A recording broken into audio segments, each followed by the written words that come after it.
जय गुरुदेव। इस वीडियो में हम कवर कर रहे हैं मुहूर्त का महत्व।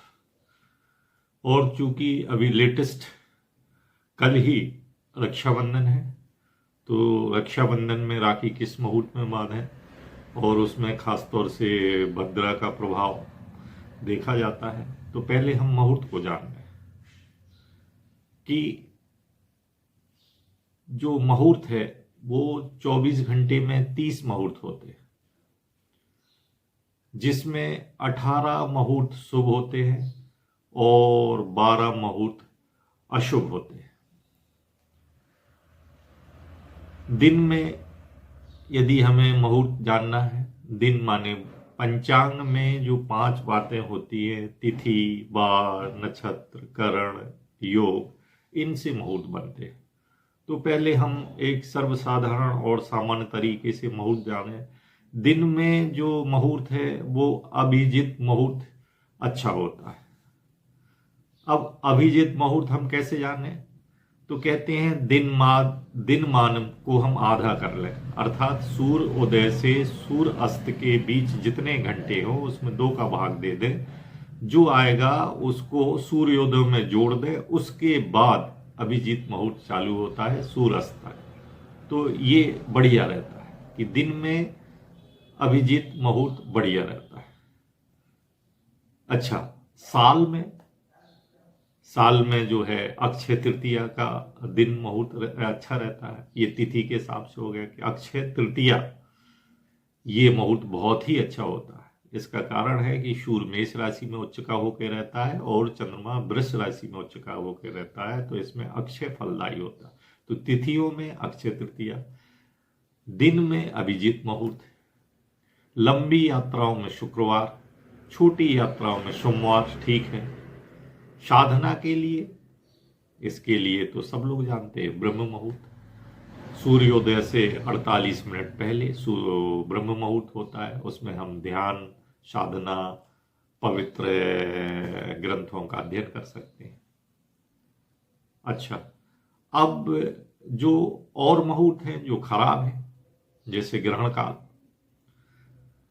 काल में कहते हैं महत्वपूर्ण व्यवसाय शुरू ना करें। तो क्या करें? इसमें हम संन्यास ले सकते हैं, इसमें हम आध्यात्मिक प्रथाओं को चर्चा कर सकते हैं, अनुष्ठान की गतिविधियां कर सकते हैं।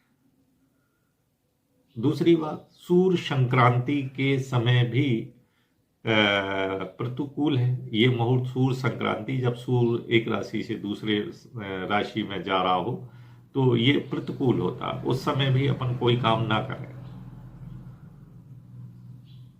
अच्छा, यदि हम निराश हो चुके हैं तो इसका अर्थ है कि शनि ग्रह का प्रभाव आपके ऊपर है, तो शनि के उपाय करना आपके लिए लाभदायक होगा।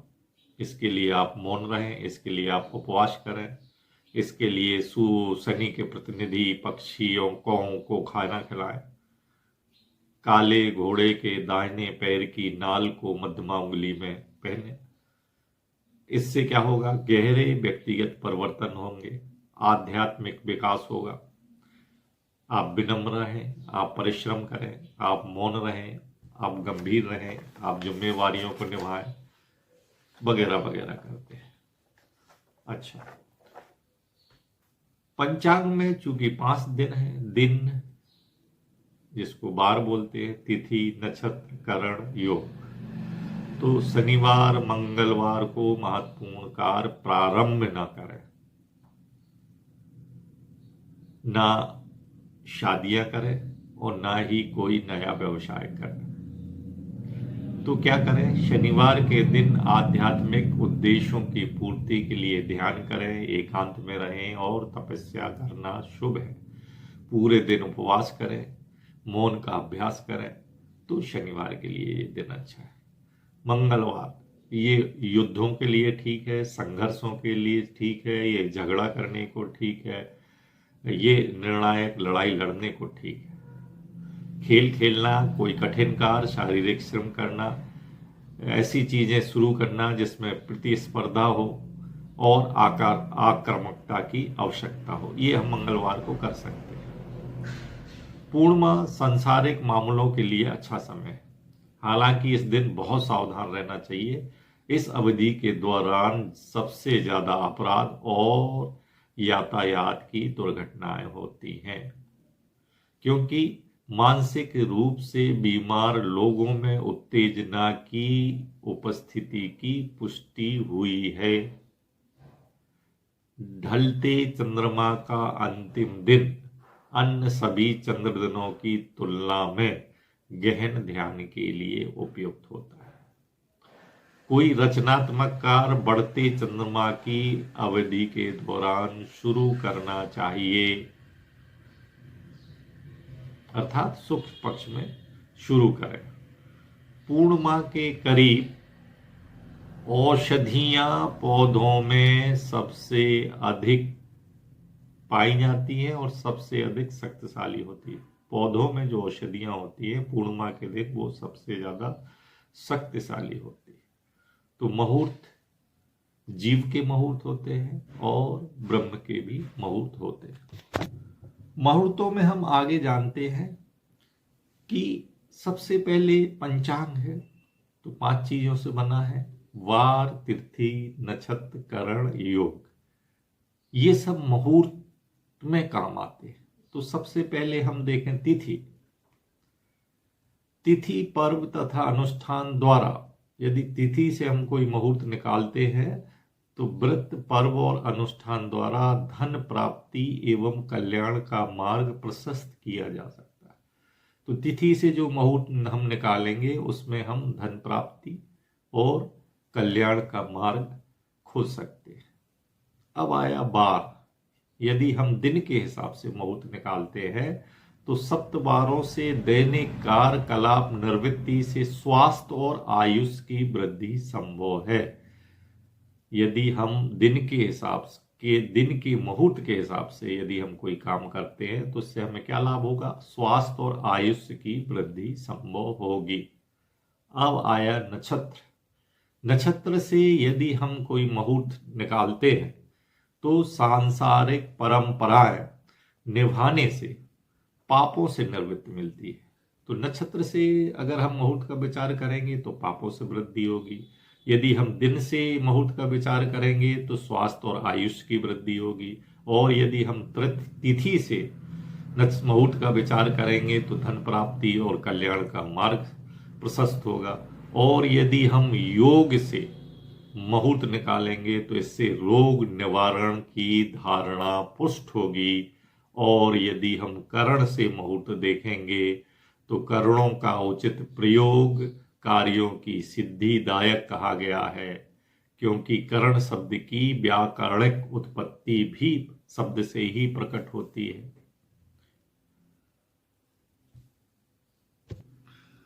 आज हम करण से मुहूर्त के बारे में बात करेंगे। करण जो है वो 11 है। इसमें बब, बालब, कौलब, तैतिल, गर, बड़िज और वृष्टि ये अस्थिर करण है, जबकि शकुनी, चतुष्पाद, नाग और किस्तुंग ये स्थिर करण है। तो ये जो 7 अस्थिर करण है जिसमें बब, बालब, कौलब, तैलित और कर, बड़िज और वृष्टि, इसमें वृष्टिकरण को भद्रा कहते हैं।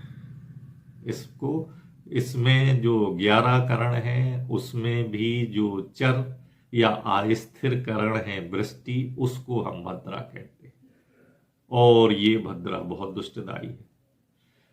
देव और दैत्यों के युद्ध में महादेव जी के द्वारा भद्रा की उत्पत्ति हुई है। दूसरे मतांतर से कहते हैं सूर्य की पत्नी छाया से भद्रा की उत्पत्ति हुई है, ये मतांतर से है। दैत्यों के संहार हेतु गधा के मुख और लंबी पूंछ वाली भद्रा ये 3 पैरों वाली है। इसकी सिंह जैसी गर्दन, ये सब पे आरूढ़, 7 हाथों तथा शुष्क उदर वाली, महाभयंकर विकराल मुख वाली, पृथुदृष्टा तथा समस्त कार्यों को नष्ट करने वाली अग्नि ज्वाला युक्त यह भद्रा देवताओं की भेजी हुई प्रकट हुई थी। मतांतर से क्या बोलते हैं कि शूर की पत्नी छाया से भद्रा उत्पन्न हुई थी और वो भद्रा तीनों लोकों को खाने के लिए उद्यत हो गई थी। इसलिए यज्ञ वगैरह सारे शुभ कार्यों को वो नष्ट करती हुई सभी कुछ खा जाना चाहती थी। ये समस्या जब सूर्यदेव ने ब्रह्मा जी को बताई तो ब्रह्मा ने भद्रा को समझाया और भद्रा से कहा कि हे भद्रे, तुम वृष्टिकरण में निवास करो। जो भी लोग वृष्टिकरण में शुभ कार्य करते हैं तुम उन सब का फल खुद ले जाओ। तो वृष्टिकरण में जो व्यक्ति शुभ कार्य करते हैं उन सभी शुभ कार्यों का फल भद्रा को मिलता है, आदमी को नहीं मिलता। इसलिए कहते हैं कि भद्रा काल में कोई शुभ कार्य ना करें, क्योंकि इसका फल तुम्हें मिलने वाला नहीं है। और खास तौर से रक्षाबंधन में भद्रा जरूर पड़ती है, भद्रा को बचाना पड़ता है। इसलिए बार बार आता है कि भद्रा पड़ रही है, राखी इतने बड़े बांधे वगैरह वगैरह। तो एक बार फिर जान लें कि भद्रा का मुख गधे के समान है, उसकी पूंछ लंबी है, उसके पैर 3 हैं, उसकी गर्दन शेर जैसी है, हाथ उसके 7 हैं, उदर उसका शुष्क है और वो सब पे सवार है। ये तो उसका स्वरूप हो गया। अब उसका वास देख। यदि चंद्रमा कर्क राशि में, सिंह राशि में, कुंभ राशि में और मीन राशि में हो तो भद्रा का वास पृथ्वी लोक में होता है। यदि कन्या राशि में, तुला राशि में, धनु राशि में और मकर राशि में चंद्रमा हो तो भद्रा का वास पाताल लोक में होता है।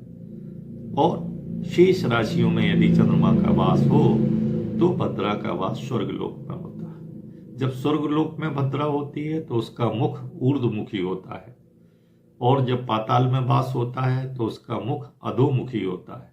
और जब पृथ्वी में भद्रा का वास होता है तो भद्रा का मुख सम्मुख होता है और ये बहुत ही अशुभ होती है।